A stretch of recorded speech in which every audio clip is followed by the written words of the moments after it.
పదవిలో శాశ్వతం కాదు. ఉన్నంతకాలం నిజాయితీగా పనిచేయి, ప్రజల కోసం పనిచేయి, ప్రజలకు ఇచ్చిన మాట మీద దృష్టి పెట్టు. పొద్దుగాలేస్తే నువ్వు కేసీఆర్ను వల్లించకుండా నువ్వు బతకలేవైంది. నీకేమన్నా రోగమా శాపం ఉందో నాకైతే అర్థమవుతలేదు.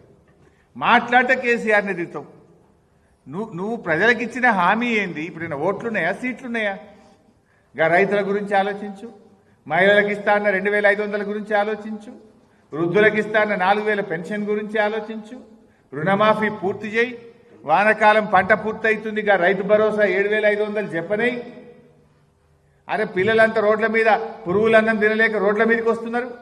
ఇవాళ కూడా ఎక్కడో స్కూల్లో రోడ్ల మీదకి వచ్చి మేము తినలేకపోతున్నాం, పురుగులన్నం పెడుతున్నారు అంటున్నారు. గవర్నమెంట్ స్కూళ్ళన్నీ కుప్ప అయిపోతున్నాయి, హాస్టళ్లు కుప్ప అయిపోతున్నాయి. ఎస్సీ హాస్టళ్లలో ఇదివరకు బట్టలు రాలే, పిల్లలకు బుక్స్ రాలే, పిల్లలకు భోజనం లేదు, కాస్మోటిక్ ఛార్జెస్ లేదు, ఆగమైపోతున్నారు. ఎస్సీ ఎస్టీ గురుకులాల పిల్లలు ఆగమవుతున్నారు. దాని మీద ఆలోచించి చేయాల్సిన పని ఇచ్చిపెట్టి పొద్దుదాకా కేసీఆర్ తిట్టుడే గిదా నువ్వు చేసేది. బాధ కలుగుతుంది. పొద్దుగాల అమరవీరుల స్తూపం దగ్గర వేయండు. ఎవరున్నారే ఫోటోలో చూసిరా మీరు? అంత తెలంగాణ ద్రోహులే ఉన్నారు దాంట్లో. దానం నాగేంద్రనాడు పక్కపోట ఒక్కనాడన్నా జై తెలంగాణ అన్నోళ్ళు కాదు, ఒక్కనాడు తెలంగాణ కోసం కొట్లాడినోడు కాదు. ఈ ముఖ్యమంత్రి ఏమో తుపాకీ పట్టుకుని బయలుదేరినాడు. రే ఎవడరా జై తెలంగాణ అంటాడని తుపాకీ పట్టుకుంటే వెళ్ళిండి పుణ్యాత్ముడు.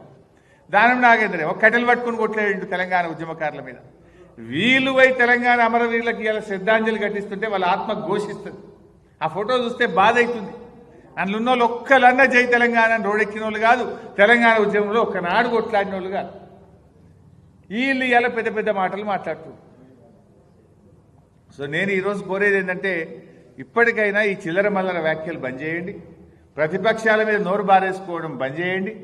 ఇవాళ నేను ఊరు పోయింది ఇప్పుడే, అదేంది మన పాపన్నపేట మండలం ఎల్లాపూర్ అనే ఊరికి పోతే ఒక రైతు అంటుండు, అయ్యి ఏం మాట్లాడు సార్ ఆ ముఖ్యమంత్రి? కానీ ముఖ్యమంత్రి లేకుండా ఆయన ఒక రైతు దోతి కట్టుకున్నాడు, ఏం పేరు నాకు తెలియదు కానీ ఏదో దోతి కట్టుకున్నాడు. ఏంది సార్ కానీ గట్ట మాట్లాడుతుండు, ఏంది సార్ అయినా ముఖ్యమంత్రి గట్ట మాట్లాడతాడు ఎవడన్నా ముఖ్యమంత్రి అని ఒక రైతు, ఆ ఎల్లాపూర్ రైతు అంటుండు నాతో. ఇవాళ ఇది ఏం పద్ధతి? గిట్ట నా గిదా మాట్లాడేది ఏం భాష? సుడబుతలేదు సార్ టీవీ అంటుండు. సరే ఇప్పటికైనా నేను ఆయనకు హితవు పలికేది ఒకటే, లేని అప్పులను పెంచుకుంటా చూపియకు, బంద్ చేయి, అన్ని మంచిగా పని చేయి. ఇంకోటి నువ్వు ఎంతసేపు అప్పులను మాట్లాడుతున్నావు కదా, మరి కేసీఆర్ పెంచిన ఆస్తుల గురించి ఎందుకు మాట్లాడు? కేసీఆర్ గొప్పగా ఆస్తులు పెంచిండు కదా. తెలంగాణ రాష్ట్రం ఏర్పడ్డ నాడు 2013-14లో మన తలసరి ఆదాయం 1,12,162 రూపాయలు. మరి ఇవాళ ఎక్కడికి పోయింది మన తలసరి ఆదాయం? 3,47,229. దేశంలో నంబర్ 1 తెలంగాణ. ఈ దేశంలో 28 రాష్ట్రాల్లో తలసరి ఆదాయంలో అగ్రభాగాన తెలంగాణను నిలబెట్టిన కేసీఆర్ గురించో ఆ తలసరి ఆదాయం గురించి నీకెందుకో నోరు రాదు. జిఎస్డిపి మన రాష్ట్ర స్థూల ఉత్పత్తి రాష్ట్రం ఏర్పడ్డ నాడు 4,51,000 కోట్లుంటే ఈరోజు 14,63,000 కోట్లకు పెంచారు. 160% పెరిగింది. దీని గురించి రేవంత్ రెడ్డి నోట్లకెళ్ళి ఎందుకో రాదు.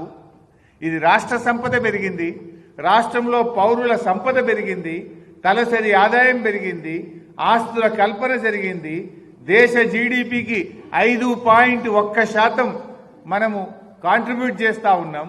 ఇలాంటి మంచి మాటలు రేవంత్ రెడ్డి నోట రావు. అన్ని అబద్ధాలు, గోబల్స్. నిజాలు చెప్పు నువ్వు. ఇలా కాళేశ్వరం ప్రాజెక్టులో ఎన్ని రిజర్వాయర్లు కట్టినాం, పాలమూరు ఎత్తిపోతల పథకంలో ఎన్ని రిజర్వాయర్లు కట్టినాం, మిషన్ భగీరథ ద్వారా ప్రతి ఇంటికి త్రాగునీరు ఇవ్వడానికి ఎన్ని కోట్ల రూపాయలు ఖర్చు పెట్టి వాటర్ ట్యాంకులు, పైప్ లైన్లు వేసి ఇంటింటికి నీళ్లు ఇచ్చిన ఆస్తుల గురించి ఎందుకు మాట్లాడు? నీ మహబూబ్ నగర్ జిల్లాలో 6 లక్షల ఎకరాలకు నీళ్లు ఇచ్చినమే, దాని గురించి ఎందుకు మాట్లాడవు? నువ్వు ఎంతసేపు చిల్లర రాజకీయం, చిల్లర మల్లర రాజకీయాలు, బురద రాజకీయాల్లోనే నువ్వు అంతకాలం వెళ్ళబుచ్చుతున్నావు. చివరికి వెనుకకు తిరిగి చూసుకుంటే ఏముండదు. పనుల మీద పడు. రాష్ట్రం ప్రతిష్ట దెబ్బతీయకు, రాష్ట్రం పరువు దెబ్బతీయకు. వాస్తవాలు మాట్లాడాలని చెప్పి నేను రేవంత్ రెడ్డికి హితవు పలుకుతా ఉన్నాను. ఈ లెక్కలకు సంబంధించి 6.85 కాదు 4.26 ఎట్లా అని అసెంబ్లీలో చెప్పిన ప్రెస్ నోటు, అన్ని వివరాలతో కూడిన ప్రెస్ నోట్ కూడా మీకు అందజేస్తున్నా. ఎందుకంటే ఇది రాష్ట్ర ప్రజలకు తెలవాల్సిన అవసరం ఉంది. అధికార వేదికల మీద రాష్ట్రాన్ని ప్రజలను తప్పుదో పట్టించే విధంగా రేవంత్ రెడ్డి మాట్లాడుతుంది కనుక ఈ వాస్తవాలు రాష్ట్ర ప్రజలకు అందరికీ వెళ్లాల్సిన అవసరం ఉంది. దయచేసి మిత్రులు ఎలాంటి కటింగ్ లేకుండా పూర్తి వార్త ప్రచురణమయ్యే విధంగా సహకరించాలని చెప్పి కూడా నేను కోరుతున్నాను. నేను చెప్పిన దాంట్లో ఒక జిఎస్డిపి పర్ క్యాపిటల్ ఇన్కమ్ ఈ మాత్రం లేదు, అది నేను ఓవరాల్గా చెప్పిన. మిగతా వివరాలన్నీ అందులో ఉన్నాయి. జిఎస్డిపి పర్ క్యాపిటల్ స్థూల జిఎస్డిపి రాష్ట్రం ఏర్పడ్డప్పుడు 4,51,580 కోట్లు. 4,51,580 కోట్లు. ఈరోజు ఈ రాష్ట్ర స్థూల ఉత్పత్తి జిఎస్డిపి 14,63,363, 160% పెరిగింది. 14,63,963. పర్ క్యాపిటల్ ఇన్కమ్ ఆ రోజు 1,12,162, దేశంలో 8వ స్థానంలో ఉండేవాళ్ళం. ఈరోజు 3,47,229తో దేశంలో ప్రథమ స్థానం. గోవా లాంటి చిన్న రాష్ట్రం మినహాయిస్తే we are number 1 in the country.